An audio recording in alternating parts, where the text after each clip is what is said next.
Alors, c'est la première fois que je fais un live sur... Ok. Coucou. Alors, c'est la première fois que je fais un live sur Facebook. Donc, je ne sais pas ce que ça donne. Je ne sais pas si vous me voyez. Je ne sais pas si moi, je vous vois. Attendez, je réessaye. Alors, je vois qu'il y a 9 personnes. Ok, c'est bon. Je vois 12. Ok, parfait. Je vois ici. Je disais que c'était la première fois que je faisais un live sur Facebook. Ok, c'est bon, vous me voyez. Parfait. Il y a plein de réglages, c'est genre juste dingue. C'est assez drôle. Ok, là je peux créer un sondage. Je peux créer des questions. Ok, bah dis donc, c'est vachement bien. Parfait. Donc, je vous proposais un live aujourd'hui sur Facebook parce que je trouve que le format est plus agréable. Je trouve que c'est plus, voilà, en tout cas, je trouvais que c'était intéressant d'aller tester les lives sur Facebook. On m'a beaucoup conseillé là-dessus en me disant moi ça coupe pas, etc. Et le live que je vous propose aujourd'hui, c'est la reproduction d'une masterclass allaitement que je donne du coup depuis quelques années déjà. Et voilà, l'idée c'était vraiment d'aller encore une fois d'aller créer, d'aller donner du contenu gratuitement, surtout en cette période de confinement où l'accès aux professionnels est assez difficile. Et que du coup on voit plein d'infos qui circulent parce que tout le monde se met à être sur son Instagram et donc fait passer des informations plus ou moins vraies, plus ou moins fausses, etc. Donc l'idée c'était vraiment ça. Voilà, je pense qu'on voit mieux ici. Voilà, l'idée c'était ça. Donc vous pouvez poser des questions moi je les vois en fait, elles sont sur le côté. Si vous voulez, voilà, je vais checker de temps en temps. Ça va moins vite qu'Instagram en plus, donc c'est vachement bien. Et voilà, donc je ne sais pas voilà, j'espère qu'il y a des mamans allaitantes ou qui ont pour le projet d'allaiter. Et il n'y a pas de filtre, par contre on n'a pas de filtre, donc je suis pas maquillée.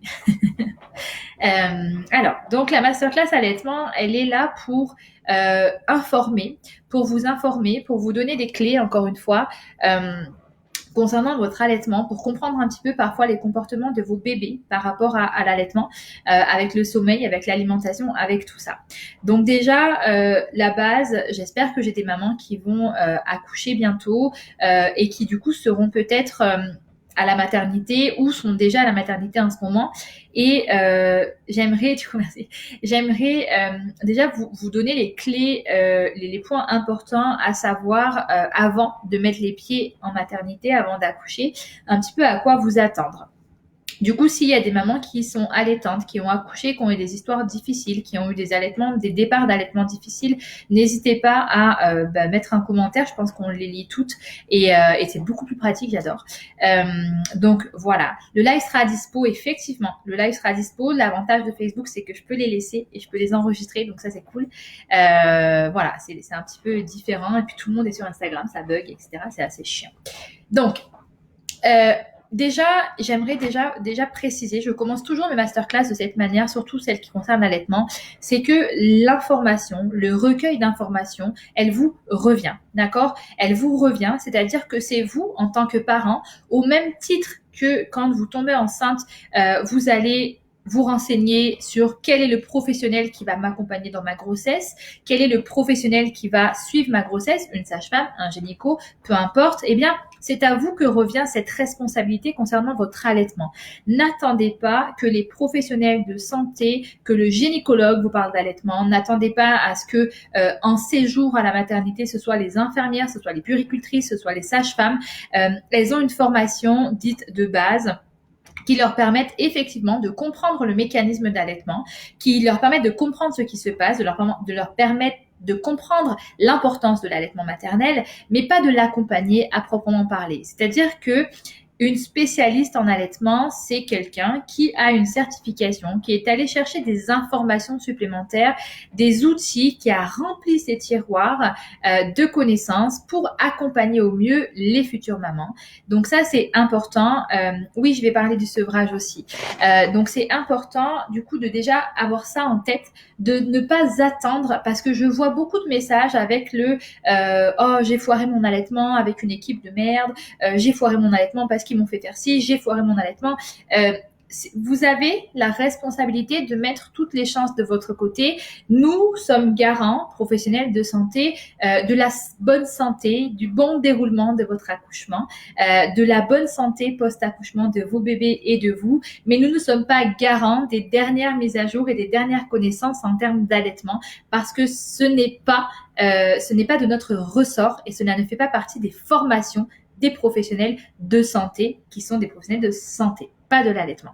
Donc ça vous revient, cette responsabilité, et c'est à vous de vous renseigner, et c'est à vous de lire, et c'est à vous d'aller peut-être prendre des consultations, c'est à vous de faire cette démarche-là. Et c'est important, comme je vous dis, comme vous allez voir le médecin quand vous êtes malade, eh bien, vous allez voir quelqu'un qui va réussir à vous accompagner avec les outils, les clés et les connaissances nécessaires pour ce faire.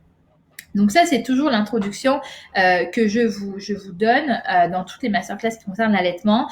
Et bien évidemment qu'on va avoir des sages-femmes, des infirmières, des puéricultrices, des gynécos qui vont être formés, qui auront fait eux-mêmes la démarche d'aller se former. Alors, donc, vous allez arriver à la maternité, vous allez accoucher. Les premières heures sont déterminantes pour votre bébé, les premières heures de vie. Et il y a plusieurs scénarios possibles. Il faut bien prendre en considération que l'allaitement maternel, bien qu'il soit la suite de la grossesse physiologique, c'est l'alimentation physiologique, si je peux dire, eh bien, l'allaitement ne va peut-être pas répondre à tous les critères que vous avez lus justement dans les livres ou dans des articles ou selon les expériences de certaines mamans ou que vous suivez ou etc. Il va y avoir l'histoire de votre bébé et son histoire d'accouchement. Elle va aller déterminer les premières heures de vie concernant son allaitement. Elle va aller déterminer, c'est-à-dire qu'un accouchement rapide, un accouchement lent, un accouchement difficile, une césarienne, si on a utilisé des ventouses, des forceps, peu importe en fait l'histoire de l'accouchement, l'histoire de vie de votre bébé, le temps qu'a duré votre accouchement, depuis combien de temps vous êtes en travail, les contractions, est-ce qu'elles étaient intenses? Enfin, il y a plein de petits détails comme ça qui vont aller influencer l'histoire d'allaitement dans les premières heures de vie de votre bébé. Une personne qui n'a pas d'expérience là-dessus, qui s'est jamais posée pour essayer de voir les différences qu'on peut observer en tant que professionnel sur les accouchements, quelle influence a l'accouchement sur les débuts de l'allaitement, bah forcément, elle va pas vous le dire. Donc, sachez que votre accouchement va influencer directement les premières heures de votre allaitement et la succion de votre bébé. Donc, je vois les questions, j'y répondrai après. Donc, il faut avoir en considération que mon accouchement va influencer. Dans les textes, on souhaite, on recommande que bébé soit mis en peau à peau, donc la peau contre la peau, c'est-à-dire nu, en couche éventuellement, mais nu dans les premières secondes de vie, contre la peau de maman, tout de suite. D'accord, pour favoriser le déclenchement en fait de la sécrétion de l'ocytocine, l'hormone qui va permettre le lien d'attachement du coup de bébé et puis qui va permettre l'éjection de lait de maman. Donc ça c'est mécanique, d'accord? L'allaitement il y a un côté très mécanique de l'allaitement et c'est important de l'intégrer. Donc on va avoir le bébé qui dans les recommandations doit être posé dans les premières heures de vie contre la peau de la maman, en peau à peau, pour aller chercher cette tétée d'accueil. Cette tétée d'accueil, c'est la première tétée que va faire bébé, la première tétée que va avoir bébé sur vos seins. On est là, on ne calcule pas, d'accord? On prend bébé sur soi, puis on le laisse. Souvent, votre bébé, il va fouiner, il va fouiner pour arriver jusqu'au sein parce que l'odorat va stimuler en fait sa direction. Donc, votre bébé va téter. Plus cette tétée-là est efficace, plus de temps elle dure, des fois il peut rester au sein très longtemps, eh bien ça va aider votre montée de lait qui va arriver dans les jours qui suivent. À quoi je vais faire attention? Les premiers jours de la naissance de bébé, mon lait s'appelle le colostrum. Le colostrum, c'est le premier lait un petit peu visqueux, très épais, couleur jaune, qui va aller nourrir mon bébé. Quelques millilitres suffisent. Ne vous attendez pas à avoir un bébé au sein et l'inonder de lait dans les premiers jours suivant votre accouchement. Non, ce sera pas vrai. Le premier lait que vous allez avoir, ça va être ce colostrum. Et puis parfois, vous avez les équipes médicales qui, elles, sont focus sur la santé de votre bébé, ont des textes et se disent, OK, moi, ce bébé qui sort, il faut qu'il, dans les premières 6 heures, il faut qu'il mange pour du coup combler toute l'énergie qu'il a vidée pour accoucher. Votre bébé, quand il sort du ventre, juste maintenir sa température corporelle, ça brûle des calories, ça brûle son énergie, ça brûle toutes ces réserves qu'il a pu avoir. Votre bébé, juste de respirer, ça brûle des calories. Donc, souvent, les équipes médicales vont dire, bon, OK, il a toujours pas tété, parce que ça arrive que votre bébé ne tète pas tout de suite. Des fois, ça arrive, même si dans les textes c'est comme ça, des fois, il peut mettre du temps à commencer à téter. Et bien, du coup, c'est là, souvent, où les équipes médicales vont vous proposer un complément. C'est-à-dire qu'ils vont vous dire, OK, votre bébé, il n'a pas encore tété, vous voulez allaiter, super, mais là, moi, il faut qu'il mange parce que du coup, il y a des risques d'hypoglycémie, puis il y a des risques de ci, puis il y a des risques de ça. Donc, de là, vous pouvez accepter le complément si vraiment il y a des risques pour la santé de votre bébé, mais attention, on ne donne pas n'importe comment un complément. Un complément ne veut pas forcément dire donner un biberon à son bébé. Un complément ne veut pas forcément dire donner 25 millilitres à son bébé. Un complément, c'est juste aller combler les besoins primaires de bébé pour qu'il réussisse à avoir peut-être des fois assez d'énergie pour aller téter. Cette décision, elle se prend bénéfice-risque. C'est-à-dire qu'en équipe, l'équipe avec vous, d'accord, va dire OK, moi, je pense que là, votre bébé, il faudrait qu'il tète parce que ça commence à faire un petit moment qu'il est éveillé et il va brûler beaucoup plus d'énergie que ce qu'il en est capable d'avoir. Il en a besoin de l'énergie, puis il va aller brûler beaucoup d'énergie. Et moi, j'aimerais qu'il reprenne un petit peu d'énergie. Parfait, OK, je suis maman, j'ai compris, il n'y a pas de souci. Par contre, je suis d'accord pour qu'on donne un petit peu d'énergie à mon bébé, mais on va pas lui donner avec un biberon, puis on va pas lui donner 25 millilitres. On va lui donner 5 ml et OK d'une préparation commerciale pour nourrisson, juste de quoi lui donner de l'énergie. Donc ça, c'est un scénario qui peut arriver et il faut l'avoir en tête quand on va accoucher. Il faut pas avoir en tête la belle image de je me pose, je suis là, je viens d'accoucher, je pose mon bébé, puis tout va bien aller. Non, il faut pas avoir en tête ça parce que ça peut ne pas se passer comme ça. Et souvent, c'est le conflit entre ce que vous avez imaginé et ce que vous vivez qui fait que derrière, les choses sont difficiles. Donc, il faut envisager tous les scénarios et c'est pour ça, du coup, que les masterclass allaitement, les livres et les professionnels sont là pour vous préparer. Donc, on va avoir ces premières heures où on va se prendre la tête sur rien, on va suivre son bébé. Ensuite, on va aller du coup sur les 3-4 premiers jours, la montée de lait. La montée de lait, c'est un état dans lequel bébé va énormément téter, va aller stimuler énormément le sein pour justement envoyer ce message au cerveau de j'ai un bébé au sein, je dois produire du lait. Donc là, on a un bébé qui va téter beaucoup. Puis souvent, on va avoir des mamans qui vont avoir cette sensation de dire mais mon bébé il dort pas, il fait que téter, j'ai mes seins mous, j'ai plus de lait. Eh bien non. C'est-à-dire que c'est un processus physiologique qui est en train de se passer pour que justement plus de lait, un lait plus riche arrive. Et donc, bébé, il va falloir qu'il tète souvent pour ça. Il va falloir que le sein fasse la transition. Donc, elle va un peu aller vider, le sein va aller un peu vider tout ce qu'il a eu, donc le colostrum, pour faire la transition avec un autre lait. Et cet état-là, cette phase un petit peu qu'on appelle poussée de croissance par la suite ou pic de croissance selon les pays, va se reproduire plusieurs fois dans la vie de votre bébé. Moi, ce que je vous donne comme conseil, c'est de noter sur un calendrier 6 jours de vie de bébé, les 9 jours de vie de bébé, les 3 mois de vie de bébé, les 3 semaines de vie de bébé, les 6 semaines, les 9 semaines, les 3 mois, les 6 mois, les 9 mois. Vous entourez rouge sur le calendrier. Et quand vous allez revivre ce moment-là, et j'ai vu tout à l'heure sur le groupe Facebook une maman qui disait pensez-vous que je dois compléter parce que j'ai mes seins qui sont tout mous et bon peut-être que j'ai pas assez de lait, etc. Une maman qui n'a pas assez de lait, ça n'existe pas. Il y a toujours assez de lait pour bébé. Et quand on a cette sensation de sein vide, allez voir votre calendrier et regardez quel âge a mon bébé. Est-ce que je me situe proche d'un pic de croissance, oui ou non? Parce que la science dit 3, 6, 9, mais on peut être un petit peu à des semaines de décalage, des jours de décalage. Donc, allez noter en fait sur votre calendrier les pics de croissance à l'avance, comme ça vous pouvez les anticiper. Qu'est-ce que je dois faire quand mon bébé fait des pics de croissance? Eh bien, rien du tout. Je dois m'alimenter du coup sainement et je dois du coup lui offrir le sein pour favoriser cette transition de lait et passer à un lait plus riche pour mon bébé parce qu'en fait, finalement, c'est ce qu'il réclame. La maman allaitante, la maman qui a le projet d'allaiter ou la maman qui est en train d'allaiter, à quoi elle doit s'attendre concernant l'alimentation de son bébé? Ce matin sur Instagram, j'ai mis un post précisant que l'allaitement, ce n'était pas que nourrir son enfant. Quand on décide d'allaiter, de nourrir son bébé avec notre sein, on répond à différents besoins. Et ça, c'est pas moi qui l'invente, d'accord? Je suis pas allée chercher ça dans ma tête. C'est la science, c'est les études qui ont été faites sur l'allaitement maternel et sur ce que l'allaitement maternel comporte.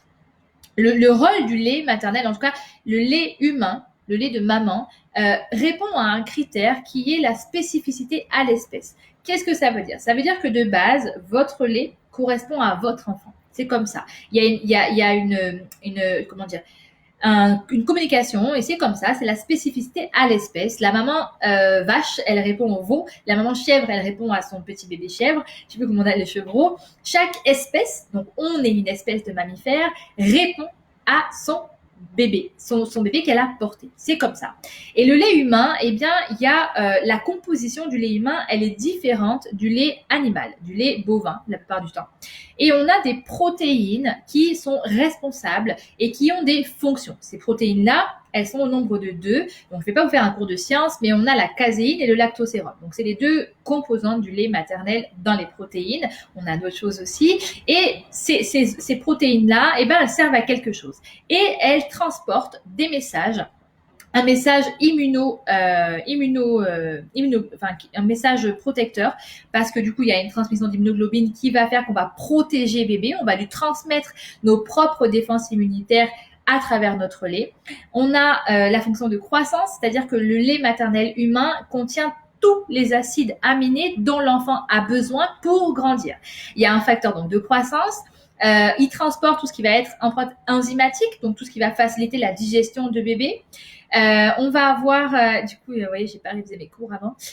On va avoir toutes ces fonctions-là, donc enzymatique, acides aminés, croissance, immunoglobine. Du coup, on va vraiment avoir tout, plein de choses. En fait, tout ce dont bébé a besoin va se trouver dans le lait maternel. Et du coup, on se trouve en ce début d'allaitement et on se dit, ok, et donc voilà, hormones. C'est-à-dire que dans le lait maternel, il est transporteur d'hormones. Et les hormones, eh ben, elles sont responsables de plein de choses. Et les hormones sont responsables de la sécurité affective. C'est-à-dire que votre bébé, il va téter, pas seulement pour manger. Il va aller téter parce qu'il aura peut-être un petit peu peur, parce qu'il aura peut-être une insécurité quelconque, parce qu'il aura besoin de se calmer, parce qu'il aura besoin de se rassurer, parce qu'il aura besoin d'aller dormir. Parce que dans votre lait, il va trouver toutes les hormones qui sont responsables du reste. Il faut savoir que l'allaitement et le sommeil, disons que c'est difficile à vivre pour beaucoup de mamans. Et cette pseudo-dépendance au sein est souvent très difficile. On se dit, on a l'impression d'être la tétine géante de notre enfant. On a l'impression que sans notre sein, il ne sait pas dormir. Et on a l'impression qu'il lui faut absolument ça pour dormir. Eh bien, vous avez raison, parce qu'effectivement, le sein est un facteur de sommeil serein. C'est-à-dire, c'est un aidant au sommeil de bébé. Et si vous avez suivi le live depuis le début, cette masterclass, eh bien, vous avez compris que vu que le lait maternel transporte des hormones, le sommeil étant induit par la mélatonine, eh bien, il y a de la mélatonine qui va passer dans le lait maternel et donc qui va favoriser le sommeil de bébé. Donc forcément, j'ai un bébé qui effectivement va s'endormir au sein parce que non seulement il va avoir l'hormone qui est responsable de l'endormissement qu'il va recevoir, donc ça va l'aider. Il va avoir le contact de la bouche avec le sein de sa maman qui va aussi sécréter donc l'ocytocine et on a en fait tout un tas, une petite cocktail d'hormones quand le bébé va téter qui font que bébé s'endort facilement au sein. C'est vrai. Donc vous n'avez pas tort, votre bébé c'est plus facile pour lui de s'endormir au sein que autrement et c'est normal. Il n'y a aucune anormalité avec un bébé qui s'endort au sein. Maintenant, petit à petit, au fur et à mesure que mon bébé grandit, il est tout à fait possible à un moment de lui proposer un autre message, de l'accompagner vers un endormissement différent. C'est tout à fait possible, mais ça peut se faire que quand mon bébé est prêt. Ça veut dire que l'allaitement n'est pas responsable des problématiques de sommeil que je peux rencontrer avec mon enfant, et au contraire, le sein va pouvoir m'aider parfois à récupérer un sommeil serein. Pour celles qui suivent la formation, le programme Happy Baby Sleep, je vous explique qu'on observe son bébé, on le sécurise et on l'accompagne. Et en fait, l'allaitement maternel va nous être très, très, très, très, très utile dans la phase de sécurisation. Parce que grâce à mon allaitement maternel, je vais verrouiller le sommeil de mon enfant. Je vais verrouiller son endormissement. C'est-à-dire que je vais lui mettre toutes les chances, je vais lui donner tout ce dont il a besoin quelque part pour qu'il réussisse à s'endormir sereinement et pour que je l'aide à accrocher les différents cycles. Donc l'allaitement maternel, on s'en sert quand on veut résoudre des difficultés que l'on éprouve avec le sommeil de son enfant. On se sert de son allaitement maternel parce que on verrouille le côté sécurité affective de son enfant grâce à notre sein, à notre allaitement.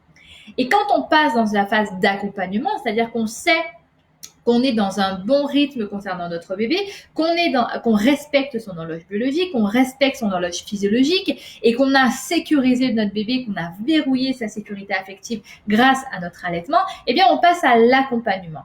Et l'accompagnement, c'est là où on va proposer peut-être une autre façon à mon bébé de s'endormir, mais uniquement quand il est prêt, quand vous sentez que votre bébé est prêt. On ne force pas les choses, on y va doucement et c'est possible. Sinon, j'aurais mis la clé sous la porte depuis longtemps si ça ne l'était pas. Donc, quand la maman, elle est à la maternité et qu'elle a ce désir d'allaitement, c'est quelque chose qu'il faut qu'elle anticipe. Il faut qu'elle se dise que, ok, moi je veux allaiter pas pour nourrir mon enfant uniquement. D'accord? C'est pas que nourrir mon enfant que je vais aller faire. C'est répondre à tous les besoins qu'il va m'exprimer pendant autant de temps que je vais allaiter en fait. Et du coup, quand on sait ça, on est un peu plus sereine quand on a un bébé qui demande le sein pour tout et n'importe quoi. Quand on sait que c'est un outil, quand on sait que c'est une clé, quand on sait que c'est une réponse à tous les maux de notre bébé, moi je trouve ça merveilleux. Maintenant, d'autres peuvent le trouver moins merveilleux, peuvent vivre ça différemment. Mais il faut savoir que ça fait partie de l'allaitement. Et je vous mentirai, et je déteste ça, je ne veux pas mentir aux patientes, je ne veux pas mentir aux mamans qui vont me dire « Est-ce que vous pensez que si j'allaite, mon bébé fera quand même ses nuits ?» Peut-être que ce sera un petit peu plus long, parce que ton bébé, peut-être qu'il va aller téter un petit peu plus la nuit, ça se peut. Il y a des raisons physiologiques à ça, il y a des raisons affectives à ça. Il y a plein de raisons qui vont faire que peut-être qu'un bébé allaité va un peu plus téter la nuit. Mais attention, on focus beaucoup sur on focus sur le bébé qui tète la nuit, mais on focus pas sur le bébé qui se réveille 10 fois pour prendre sa tétine. Vous savez que les mamans qui ont des difficultés au sommeil avec leur enfant, avec le sommeil de leur enfant, eh bien, elles vont autant c'est des bébés qui vont autant se réveiller la nuit pour avoir la tétine que se réveiller pour avoir le sein. La chose peut-être qui va vous aider un peu en allaitant, c'est que votre bébé va peut-être se rendormir plus vite qu'avec la tétine. Donc, le sommeil, dissociez-le de l'allaitement, d'accord? C'est vraiment, l'allaitement est une façon de répondre à un besoin autre que la nourriture de mon enfant, que le besoin d'alimentation de mon enfant. Et ça, du coup, voilà, il faut vraiment se le mettre en tête quand j'ai mon projet d'allaitement, quand je suis en train d'allaiter, dissocier problématique de sommeil avec mon enfant et allaitement. L'allaitement n'est pas la cause de tout ça. C'est certainement autre chose. L'allaitement est plutôt quelque chose de positif et qui va vraiment nous aider quand on commence une phase de sécurisation. Donc ça, voilà, il faut l'avoir en tête. Est-ce que l'allaitement fait mal? Donc au niveau de la douleur, alors je vais pas vous dire encore une fois que l'allaitement ne fait pas mal parce que c'est pas vrai. Après, la douleur est subjective. C'est une douleur neuroréceptive, donc c'est une douleur qui est humain dépendant. Humain dépendant, ça veut dire que je vais avoir des mamans qui vont avoir une tolérance à la douleur maximale et puis d'autres qui vont avoir une tolérance à la douleur minimale. Et c'est toujours une peur et une angoisse qu'on a. Je prends l'exemple souvent du tatouage qui vont dire est-ce que ça fait mal un tatouage? Moi, je peux avoir mal, toi, tu peux ne pas avoir mal. C'est une douleur neuroréceptive, donc vraiment humain dépendant. Il y a des douleurs qui sont les mêmes chez tout le monde, ça fait mal. Puis il y a des douleurs qui sont humain dépendants. Oui, je vais le laisser le live. Donc, il faut se dire que oui, je vais avoir une sensibilité et la douleur, elle va être selon moi et ma tolérance. pourquoi est-ce que j'ai mal au départ quand j'allaite? C'est pas vraiment de la douleur, d'accord? C'est de la sensibilité est normale, la douleur ne l'est pas. J'ai les seins sensibles, forcément que j'ai les seins sensibles. Et pourquoi est-ce que je vais avoir les seins sensibles? Bah voyons, je pense pas que vous avez déjà eu un bébé qui aspire votre téton. C'est nouveau, c'est quand même nouveau. Il faut que le sein s'y fasse, il faut que la peau, je veux dire les récepteurs qu'il va y avoir ici, il faut qu'ils s'y fassent. Et effectivement, ça peut être sensible.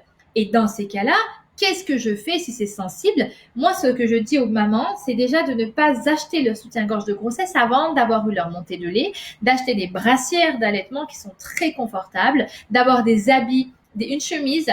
Donc ça, c'est vraiment la chemise parce que un pyjama chemise en même temps, et bien du coup, ça va s'ouvrir facilement, ça va être pratique pour vous et vous avez juste à dégainer le sein assez rapidement. Et puis, vous allez laisser les seins à l'air libre le plus souvent possible. Et la dernière goutte de la tétée, vous allez l'appliquer sur le bout de vos seins parce que ça a des vertus cicatrisantes et apaisantes.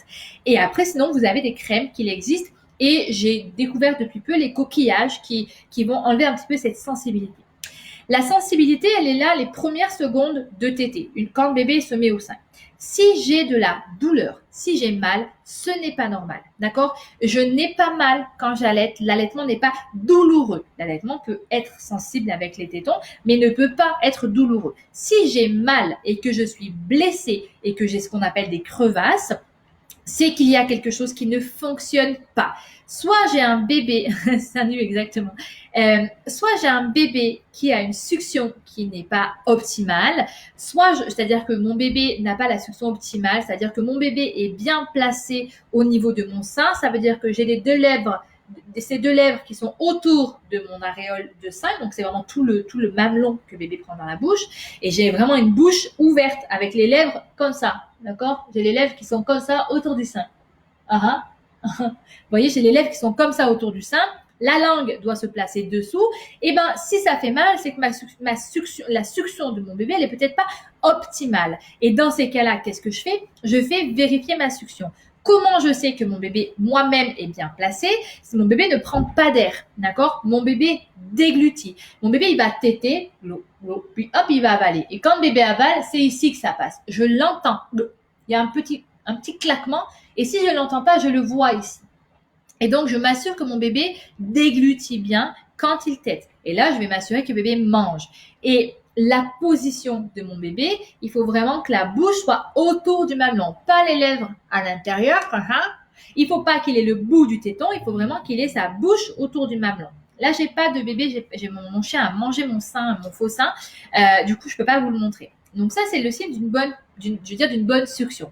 Maintenant, est-ce que j'ai une bonne position? Souvent, les mamans, quand elles arrivent à la maternité, elles connaissent qu'une seule et même position, la madone. Et c'est là le sein. Alors, je vais juste prendre mon bébé parce que du coup, je l'avais avec moi et mon fils l'a pris.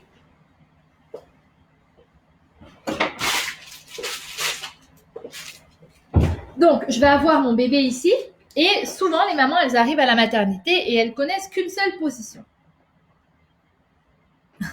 Elles connaissent qu'une seule position. Elles arrivent, elles mettent le bébé au sein instinctivement comme ça, d'accord? Elles sont comme ça, puis elles sont assises, d'accord? Vous êtes assises, souvent vous n'avez même pas de coussin dans le dos, et vous êtes là, et j'allaite mon bébé, et voilà, parfait. Maintenant, cette position qui est tout sauf naturelle, en tout cas on n'est pas confortable, eh bien, vous avez vu votre bras, vous venez d'accoucher, vous avez votre bébé ici, eh bien, là, vous allez à un moment donné, parce que la tétée, vous ne savez pas combien de temps combien de temps elle va durer. Elle peut durer 5 minutes, comme elle peut durer 10 minutes, comme elle peut durer un quart d'heure, comme bébé peut rester au sein 1 heure. Eh bien, votre bras, à un moment donné, il va lâcher. D'accord? Instinctivement parlant, votre bras, il va lâcher. Il va y avoir de la tension entre votre sein, il va y avoir de la tension entre la bouche de bébé et votre sein. Et bébé va continuer d'aspirer, va continuer de téter. Donc, en fait, votre bébé va continuer de téter, il va y avoir de la tension, vous allez être blessé. Ça, c'est le signe d'une mauvaise position. Quelqu'un qui est expert et qui connaît l'allaitement, selon la blessure que vous avez, l'endroit, la forme, etc., va savoir ce qui se passe. Moi, quand je vois un téton, je sais qu'est-ce qui fait mal. Je sais pourquoi bébé a mal. Est-ce que c'est sa succion? Est-ce que c'est la position? Je le sais. C'est l'expérience. Donc, première des choses, ça va être ça va être de s'installer correctement. Et c'est valable pour la maman qui allait encore aujourd'hui. Le confort est très important dans votre position en allaitement. Vous allaitez super. Pensez à votre confort avant de mettre bébé au sein. Installez-vous confortablement. C'est 80% d'une bonne tétée, et évitez les blessures et les crevasses dès le départ. Vous vous allongez tranquillement et vous mettez votre bébé du coup en madone et vous êtes tranquille, c'est-à-dire que le bébé il peut téter et vous mettez un coussin d'allaitement ici, le bébé il peut téter 5 minutes, 10 minutes, vous êtes ok, votre main, calez là, vous mettez un coussin d'allaitement, vous calez, même si vous lâchez la pression, la tension, il y aura pas le bébé va pas glisser comme ça, il va pas vous faire mal, donc installez-vous. Donc, on va avoir cette fameuse position. Donc, on va avoir son bébé qu'on va mettre comme ça. On va tenir sa tête ici et on va faire un C avec sa main. On va faire un C et on va prendre son mamelon. D'accord? On va faire le tour, en fait, ici. D'accord? On fait le tour de son sein. Donc, j'ai pas de faux seins. Je vous montre les miens, ma foi. Du coup, on va prendre le C ici. Selon les poitrines, fortes, pas fortes, petites, grosses ou hautes, on a le mamelon. Et on va faire glisser. D'accord? On va faire, donc ça, c'est mon mamelon. Ça, c'est mon mamelon, d'accord, et mon bébé.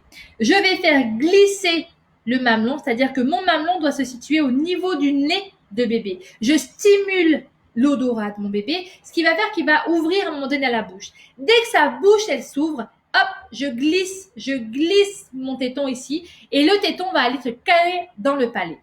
Avant de donner le sein à mon bébé, je m'assure que mon bébé a faim.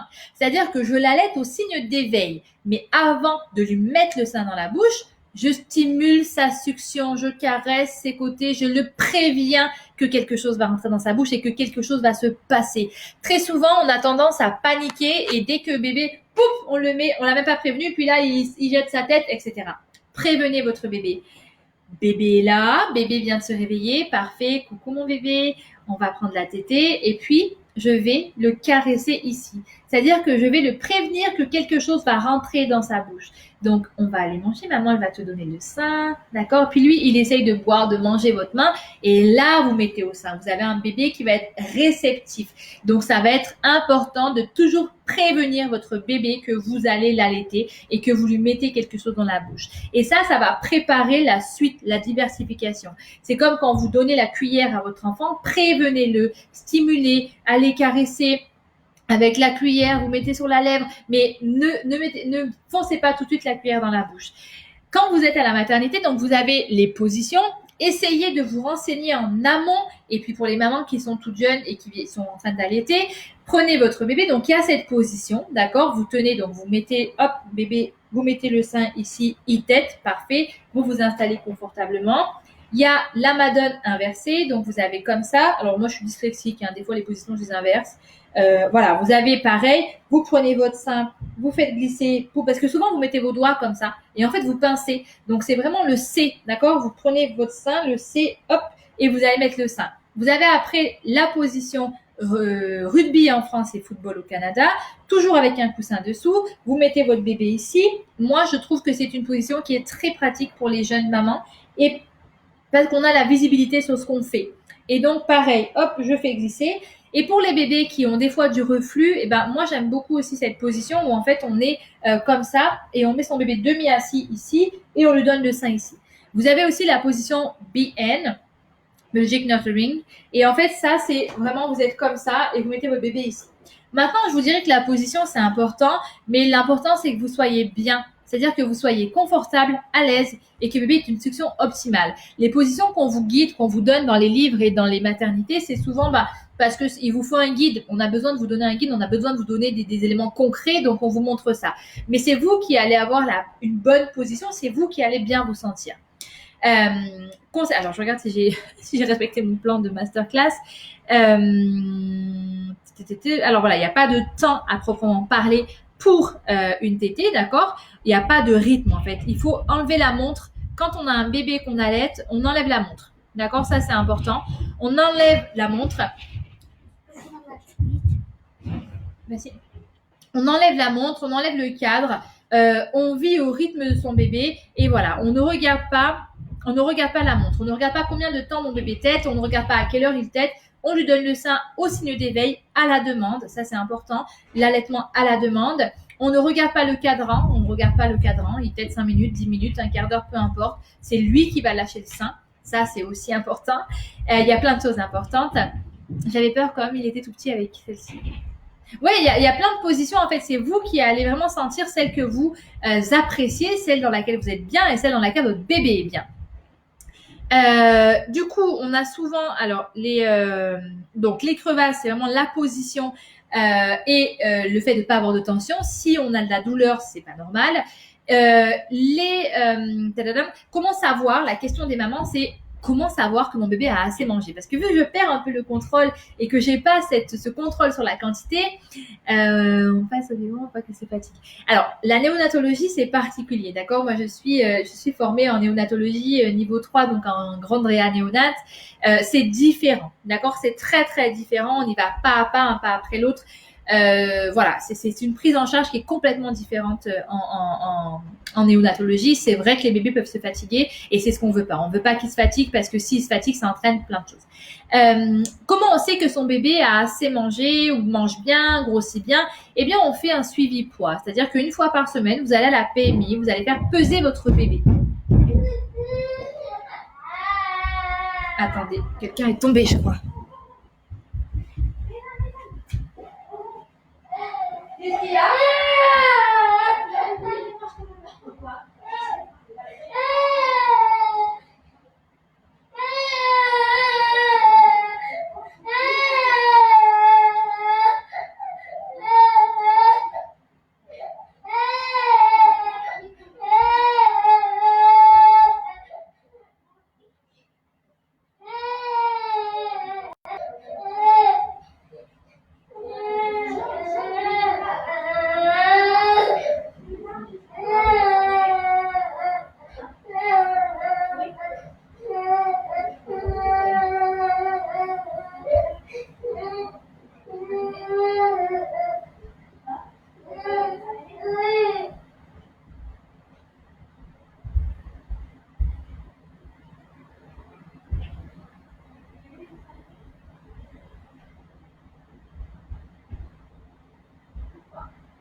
Désolée, vous avez assisté à la chute de mon bébé, de mon fils, d'un de mes enfants dans les escaliers. Donc, du coup, je disais, voilà, comment savoir? Donc, on va peser son bébé, on va voir si son bébé prend assez de poids chaque semaine, du coup, entre 15 et 30 grammes, ça dépend aussi des pays, on a des normes qui sont différentes. Et l'important, c'est de dire que si quelque chose rentre, eh bien, il y a quelque chose qui sort. Donc, si mon bébé fait pipi, ben, c'est qu'il boit. Je surveille ses selles et je surveille donc ses pipis. Donc, si mon bébé élimine, ben, c'est qu'il y a quelque chose qui rentre. Donc, je me prends pas plus la tête que ça. C'est tout. Le poids, le comportement, si mon bébé tète au moins minimum 8 fois par jour, les pipis, les cacas et l'augmentation du poids. C'est aussi simple que ça. C'est comme ça qu'on s'assure que bébé mange bien, tout simplement. Donc, c'est ça, au moins 8 couches par jour à peu près. Et s'il ne prend pas assez de poids, c'est là où souvent on va vous proposer encore une fois des compléments. C'est pas forcément nécessaire. Surtout à la maternité, vous avez l'expression manuelle qui existe et vous pouvez compléter votre bébé avec l'expression manuelle. Vous pouvez tirer votre lait et donner du lait à votre bébé, pas forcément avec un biberon. Vous pouvez lui donner avec une cuillère, avec une seringue, avec un DAL, le dispositif d'aide à l'allaitement. Mais là, on rentre dans des problématiques d'allaitement. Donc, c'est des prises en charge spécifiques et individuelles. Je peux pas vous dire, faut faire ça quand votre bébé prend pas assez de poids parce que c'est bébé dépendant, c'est situation dépendante. À savoir qu'effectivement, si bébé ne prend pas assez de poids, ce qu'il faut que vous reteniez pour ne pas être surinformé et avoir trop d'informations que vous ne réussirez pas à traiter dans votre tête, c'est que si mon bébé ne prend pas assez de poids et que je suis face à une difficulté là-dessus, je peux compléter mon bébé autrement qu'au biberon. Voilà, ça faut se le dire. Pourquoi est-ce qu'on veut éviter les biberons? Parce que dans les premières semaines de vie, on essaye d'avoir un allaitement optimal, d'avoir une succion intense, d'avoir vraiment une succion répétée, intense, pour que la production de lait se fasse de façon optimale. Parce que je stimule mon sein, je produis du lait. Je ne stimule pas mon sein, je ne produis pas de lait. Donc, ce serait dommage de se retrouver à compléter son bébé, par exemple, avec un biberon, une préparation commerciale pour nourrisson. C'est surtout le biberon qui nous pose problème, plutôt que ce qu'on met à l'intérieur. Et se retrouver avec un bébé qui va d'avoir moins de stimulation au niveau de notre sein, alors que c'est une problématique temporaire qui peut se régler différemment. Et un bon nombre de mamans se retrouvent avec des arrêts d'allaitement induits et contre leur propre volonté parce que on a introduit des biberons à tort et on a enlevé de la succion au sein de maman, donc on a altéré la production de lait. Donc souvent, on recommande d'introduire un complément ou un biberon, une tétine ou des choses autres au-delà des 12 premières semaines. Parce que les 12 premières semaines, c'est vraiment le temps qu'il faut au corps pour mettre en place cet allaitement. C'est beaucoup de messages, c'est beaucoup de communication entre le système nerveux, le sein, etc., etc. Donc, on prend le temps et on essaye de retarder le plus loin possible l'introduction d'autres choses que le sein peut donner à manger à son bébé. Alors, le lait maternel suffit pour hydrater son bébé sans problème. On ne prend pas d'eau en plus du lait maternel. Il y a tout ce qu'il faut dans le lait maternel pour combler les besoins de bébé. Justement, je l'avais dit en début de live. La question souvent que vous me dites, c'est mon bébé boit toutes les heures. Est-ce que mon lait est assez nourrissant? Oui. Le lait d'une maman est toujours assez nourrissant. Il contient tout ce qu'il faut pour son bébé. Simplement, ça se peut que parfois ce soit un pic de croissance. Parfois, on va avoir des tétés groupés le soir. Les tétés groupés du soir, c'est un bébé qui va téter beaucoup à partir de 18h, tombée de la nuit à peu près. Et en fait, c'est ce qui va l'aider à rentrer dans un cycle circadien. C'est ce qui va l'aider aussi à stimuler la production de lait. C'est ce qui va l'aider ce qui va aider votre corps à. Vas-y. C'est ce qui va aider votre corps. Attends, je peux pas. Là, je finis. C'est ce qui va aider votre corps à vraiment envoyer les bons messages. Voilà, les tétés groupés, pareil, c'est quelque chose à quoi il faut s'attendre. Un bébé qui est accroché au sein, si je puis dire, toute la soirée. Dans les premiers mois de vie, de 1 à 3 mois, c'est tout à fait possible, c'est normal. Honnêtement, profitez-en. Posez-vous dans votre canapé, votre lit ou ce que vous voulez et regardez toutes les séries du monde, tous les films du monde, tous les contes que vous voulez du monde. Voilà, passez du temps tranquille à relaxer quoi, sans vous stresser.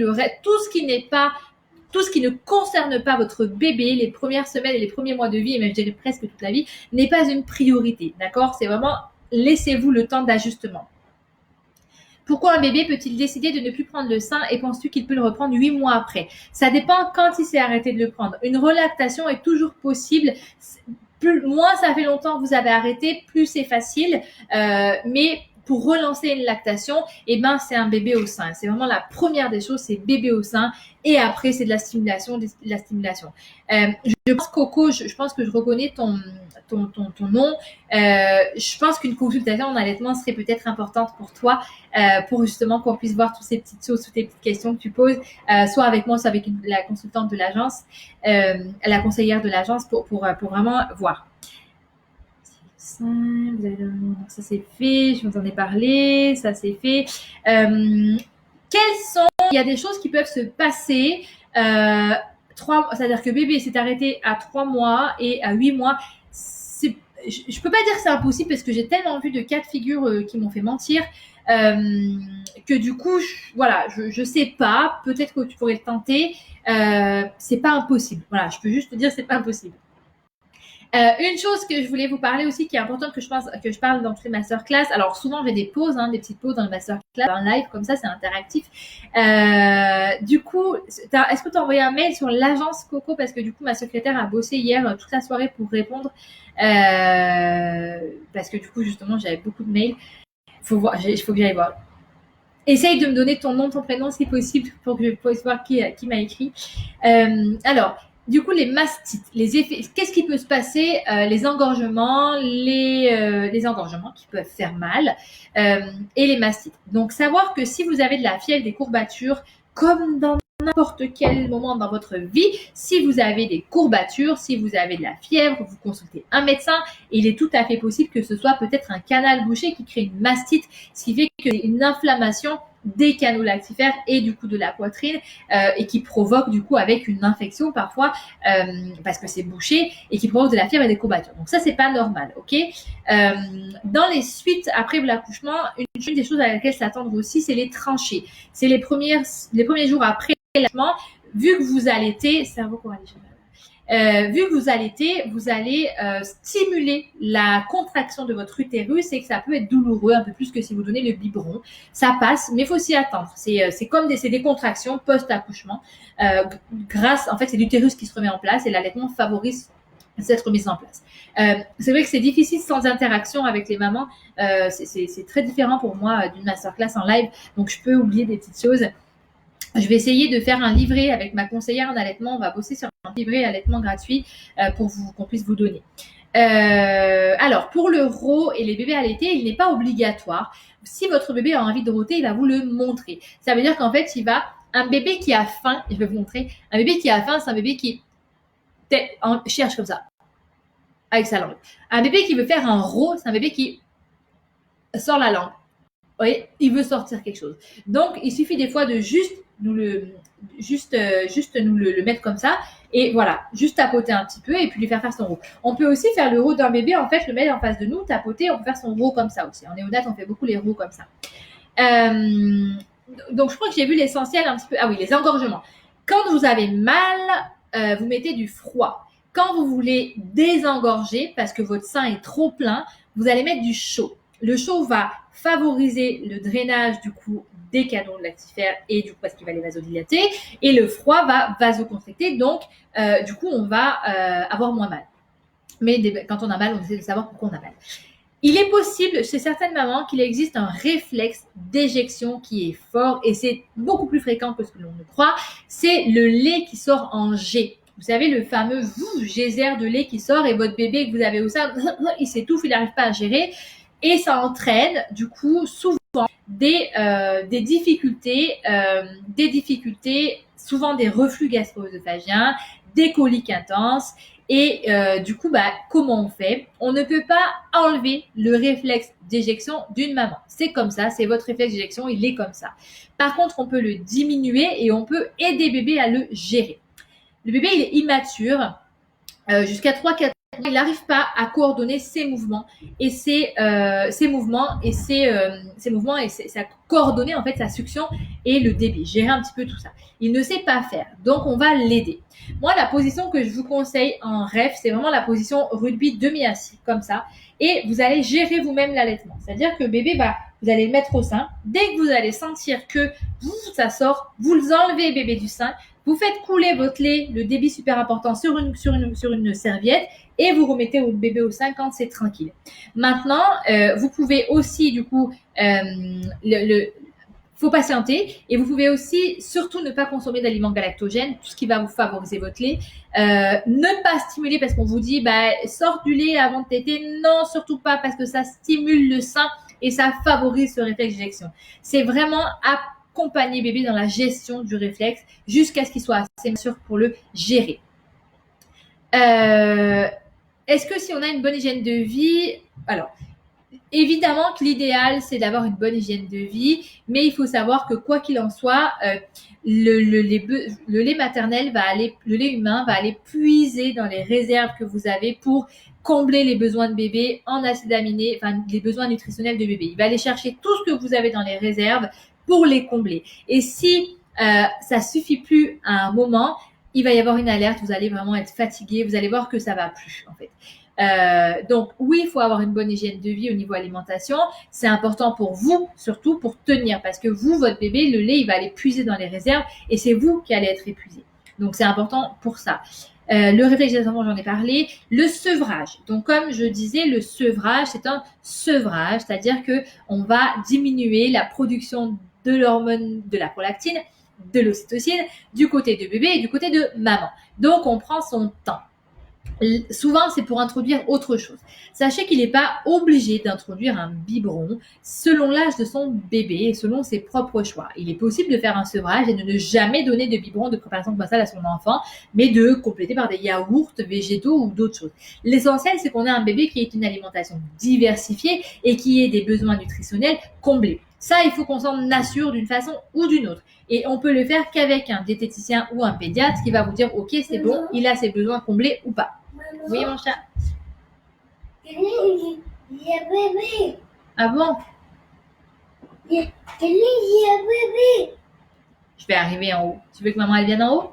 Oui. D'accord, je vais arriver. Est-ce que tu veux m'attendre en haut? Tu veux m'attendre ici ou tu veux m'attendre en haut? Non. Tu veux m'attendre où? Maman. Oui. Donc j'ai mes enfants. Et Dan se réveille tout seul. Il s'est réveillé d'ailleurs, c'est lui qui est tombé dans l'escalier. Alors, du coup, vous avez je suis en train de parler de quoi? Mon Dieu, j'ai perdu le fil. Oui, le sevrage. Donc, c'est un sevrage. Donc, du côté de maman, du côté de bébé.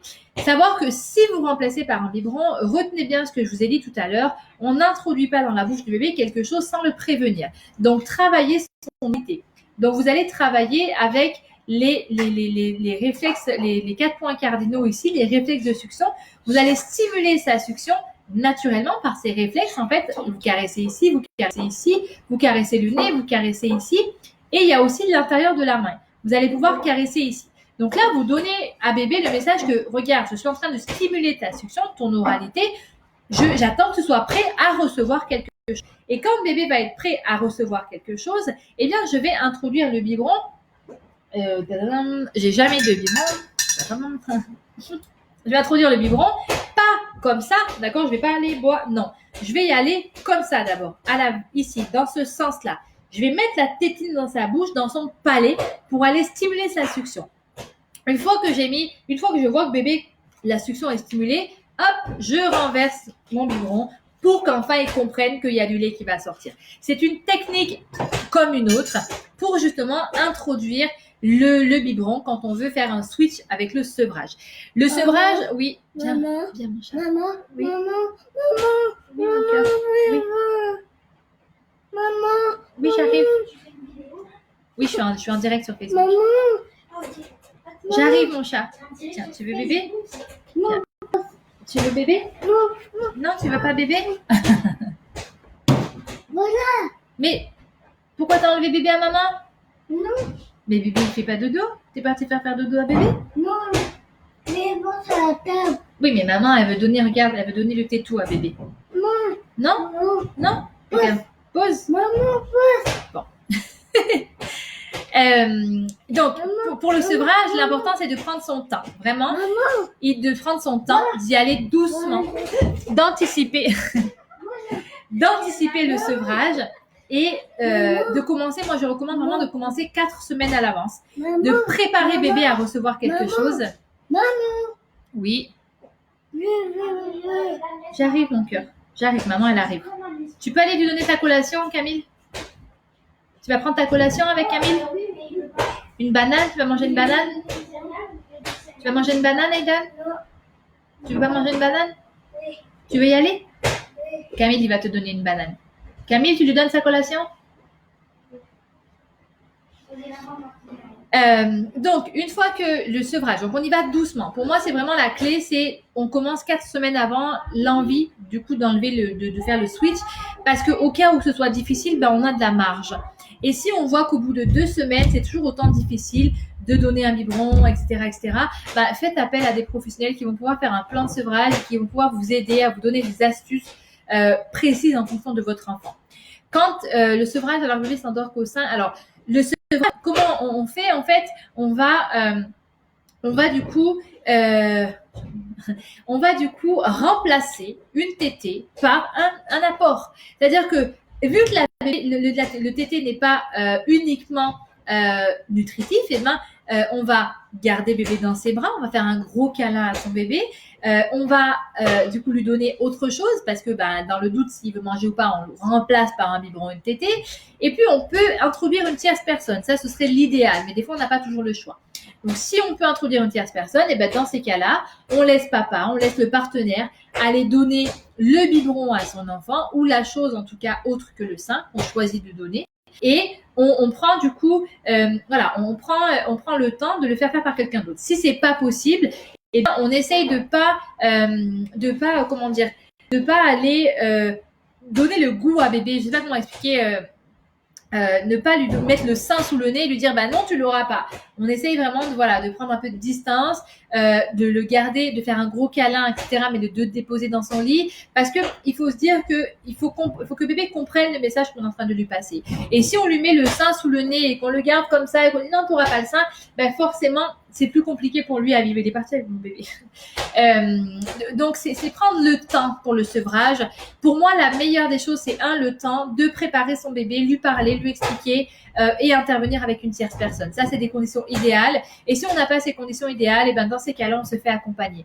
N'oubliez pas que l'accompagnement est très important parce que vous savez que tout ce que je vous dis là, je l'ai appris, je l'ai transmis, je le vis au quotidien. Je travaille toujours à l'hôpital, ça fait 17 ans que je travaille avec des mamans, ça fait 15 ans que je suis dans la périnatalité et ça fait du coup exactement 8 ans que je fais du temps plein maternité et néo. Donc du coup, c'est quand même voilà, tout ça je le sors pas de nulle part en fait. Et du coup, je peux accompagner moi ou d'autres, je veux dire c'est moi ou d'autres personnes, je peux accompagner du coup les mamans dans leur sevrage, dans leur allaitement parce que j'ai plein de tiroirs différents que je peux sortir, que je peux tirer pour vous aider. Donc voilà un petit peu pour cette masterclass. Ça fait 55 minutes que je parle. Ouais, elle est bonne la banane. Voilà. Maman. Ouais, elle est bonne. Laissez. Il est bébé. Ouais, le bébé il fait dodo là-bas. Donc voilà, ça fait 55 minutes que du coup je vous parle d'allaitement. J'espère avoir été complète, d'avoir donné beaucoup d'informations. J'ai vu vos questions passer donc sur le rêve, sur le sevrage et sur le sommeil. Du coup, j'ai vraiment insisté sur voilà, j'ai essayé de prendre vos questions tout en respectant le plan de cette masterclass de façon chronologique. Du coup, de parler en fait vraiment du début, de à quoi s'attendre, comment ça va se passer, qu'est-ce qui peut se passer. Voilà. Donc, j'espère avoir été claire. Ça va rester dans le groupe. Je sais pas si je peux l'enregistrer pour le mettre ailleurs. J'en ai aucune idée. Mais voilà, je pense qu'il y a beaucoup d'informations qui ont été données. Je sais pas si je peux aller au-delà d'une heure. Enfin, je peux aller au-delà d'une heure, mais je veux dire, c'est déjà beaucoup. Et puis comment dire, de boire des paroles pendant 1 heure, c'est fatigant. Tu craques, Eden? Maman, il y a la bouche. Ah. Maman, il y a pas Ouais, mal. regarde la bouche. T'as vu là-bas? Donc, Edan s'est réveillé, donc moi je vais devoir vous laisser parce que comme vous le voyez, sa patience a des limites. D'ailleurs, il est capable parfois de me fermer mon ordinateur parce que je bosse tout le temps pour que je sois disponible. Ouais. Maman. Oui, il me prend ma main. Quoi? Tu veux ça? Oui. Voilà. Tiens. Ok. De rien. Voilà, donc vous pouvez le revisionner. Maman. Si vous avez Maman, d'autres questions, Maman. il n'y a plus rien là. C'est un papier ça. Non, c'est moi. Ça? Oui. Ça? Oui. Ça y est, il commence à démonter le bureau. Donc voilà, du coup, n'hésitez pas à le regarder à nouveau. Et puis là, je vous ai dit avec Andrea, donc la conseillère en lactation, va pouvoir, du coup, on va essayer de rédiger un petit truc pour essayer de vous aider davantage. Il faut tirer ton lait si tu reprends le travail et il faut que tu puisses le faire. Il n'y a pas de secret. Si tu peux pas tirer ton lait la journée, c'est compliqué. Après, il y a des mamans qui arrivent à conserver une tétée le matin, une tétée le soir, mais c'est vraiment ça. Moi, je peux pas le dire à l'avance. Je peux pas dire ça va être ok avec toi. Il y en a avec qui c'est ok, il y en a avec qui c'est pas ok. Ça dépend du taux d'hormones que tu as. Mais il y en a plus des bananes. Non. Ben non, il y en a plus. Non. Non. Oh. Vous avez un bébé qui a été allaité 12 mois ici. T'as pris le tétou pendant 12 mois. Maman, veux mon vélo? Ben vas-y, tu veux prendre ton vélo? Oui. Vas-y. Non. Un bébé qui a tété aux 2 heures pendant ses 4 premiers mois de vie et c'est le 3e. J'ai eu beaucoup d'espoir ce programme. Écoute, j'espère que ce programme va t'aider. Je pense pas qu'il puisse te desservir. Mais oui, mon chat. Fais câlin, maman. Attends. Donc voilà, donc je vais retrouver mes enfants, les filles. On a passé 1 heure à parler d'allaitement. Voilà, donc je vous dis merci. Et puis, je vous fais des bisous. Tu dis bye bye? Tu fais bye bye? Non, pas bye bye? Oui. Non, tu dis pas bye bye? Oui. Ok, tu veux pas dire bye bye. Donc voilà, donc j'espère que vous vivez une belle aventure d'allaitant, de maman allaitante, et que du coup vous avez des infos. Et pour celles qui vont allaiter, n'ayez pas c'est peut-être pas facile au départ. Et puis du coup, hop là. Ça